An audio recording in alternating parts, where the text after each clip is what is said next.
Well, as you may know, Greg Musselman is a regular guest with us in his role as Vice President of Media and Domestic Ministry for the Voice of the Martyrs Canada. He works with us to raise awareness of what persecuted Christians are suffering around the world. Joining him today is what I'm sure he would call his better half, his wife Arlene, who's a talented artist, a co-advocate for persecuted Christians, and a young adults leader. Welcome, guys. Good to be with you. So I always see you, Greg, but look, you brought your beautiful wife today. Thank you for that. Well, it's a great privilege to have her here and a great privilege to be with you, a good friend. And you're unpacking some of your personal journey, and thank you for that. I know it takes courage and bravery, and you want to talk about some of the things that happened in your marriage. So let's dive in. 32 years, you've been married, 4 children between 21 and 31. Yes. Arlene, you were very young when you got married, of course, obviously, like 10 or something. Thanks. And Yes, you 10. said, like, right from the beginning, you knew that there was something just not quite right. Yeah. What was that? Yeah. I think that when we came together, I think I just realized that very quickly that Greg was very driven and hadn't dealt with some of his past issues. And that was very early on in our marriage. And of course, that affects your daily life so much. And like every optimistic young wife, you tried to address it and said, let's go to counseling. Let's try to deal with some of these things. You went to counseling, Right. and then, Greg, you stopped. What happened? Well, I probably didn't think I needed counseling. I was a follower of Jesus, and in Christ I can do all things. And I think, I just didn't feel that I needed counseling. A wrong conception of understanding is that, that's just for people that are, maybe a little weak or something, and I'm a strong man of God, I can do all these things.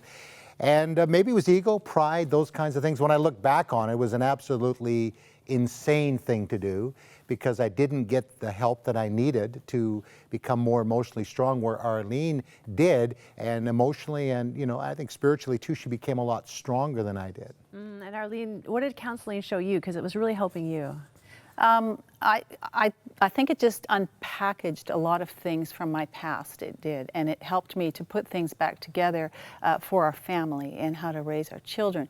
It also showed me, wow, we were putting ministry, or we were doing ministry probably without it being an outflow of who Jesus was, like getting to know Jesus first and then having ministry as an outflow of that, rather than doing a lot in our own strength and our own power and very little by the Spirit. And you realized at that time you were kind of enabling his drivenness in a sense. And So much so.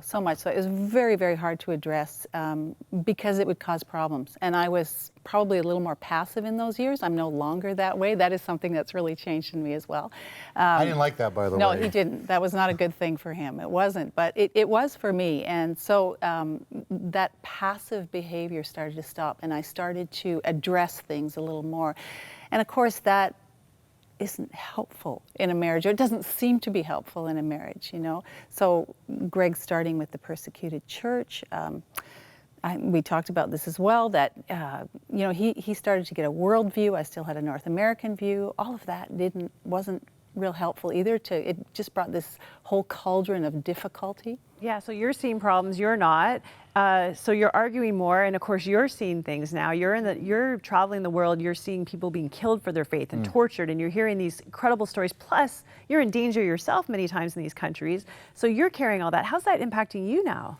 Well, I think, as you know, Cheryl, I came from a broadcasting background. I was a sportscaster. And as Arlene said, I married a sportscaster, not a preacher, and, financially and all the things that does in a relationship. And that also puts pressure on. But in broadcasting, I was very driven. I was going to get to the top of the heap and whatever that looked like in, sportscasting or news, whatever. And so I took that same mentality, into my work with the Voice of the Martyrs and covering the persecuted church. And I was coming across these horrendous stories, and I know you've also met many of these people, and it was affecting me emotionally. So you come back and your patience level is not for your family. Well, these people are dying for your faith, and all you care about is going to the mall or your hair or something, and you become very judgmental. And that started to put pressure, and then there were some internal challenges with some leaders that I was working with, and that all culminated in some very difficult times in our marriage.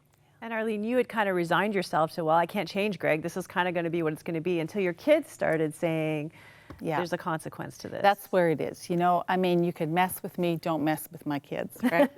So my daughter had come to me and said, Mom, there's something not right in our family. Something is not right. and my relationship with my dad, she said, I want that to be fixed.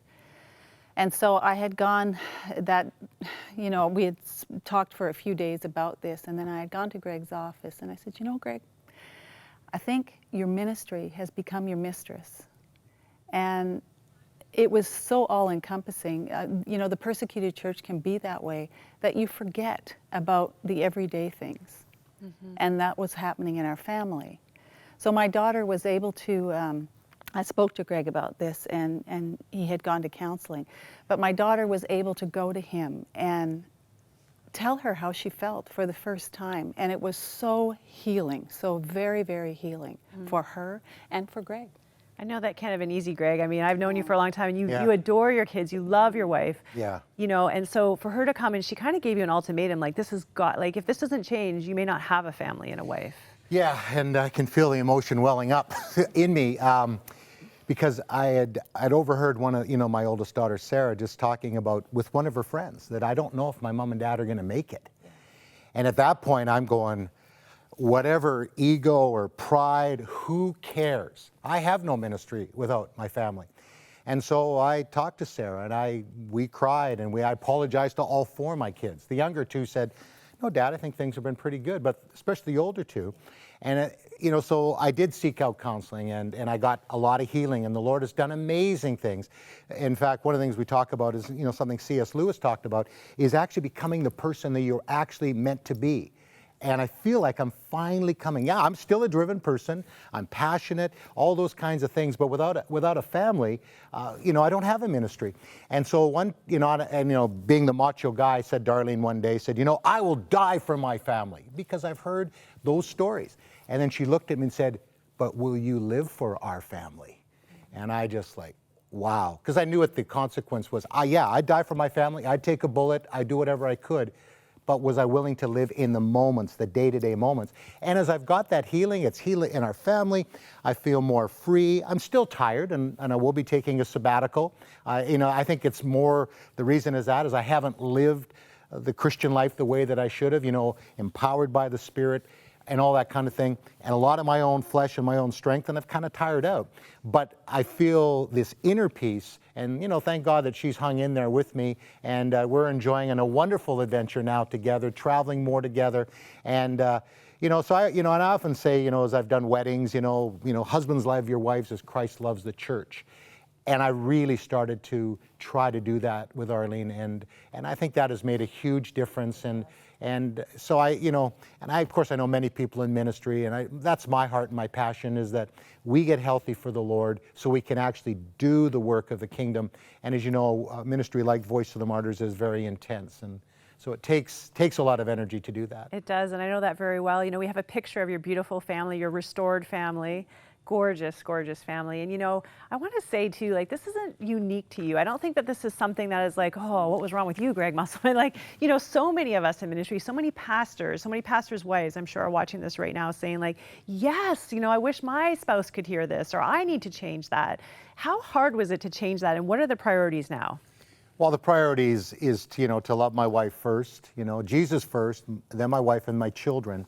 And then the ministry will flow out of that. And I have many pastor friends across Canada, probably hundreds, that I've been in churches, and I've talked to a lot of pastors and families, and they're going through the same kind of struggles. You're trying to balance, living a sacrificial life, serving Jesus, but not losing your family in the middle of it all. And Arlene often says, and because we have many friends in ministry, if we're talking too much ministry, and it's important, but let's talk about Jesus. What's Jesus up to? What's he doing in your life? And we happen to be a part of a church back in St. Albert where we live, that is the focus. And we're seeing, growth, and we're seeing maturity. And we're glad to be a part of a church community as well that cares about us and supports us. And that's what we need in our churches across Canada if we are going to be the body of Christ that we're meant to be in this great country of Canada. And so you're having the balance. Arlene, you're seeing the difference. Yes. And, thank you for that. Thank you for sharing. Thank you, Greg, for doing the hard work. So many of us have different seasons in our lives where we have to go to counseling, and it's for the sake of those around us. And so thank you for that, because it's so good to see you guys in such a better place. And I know that the ministry is going to benefit as well. It's good to be in this place.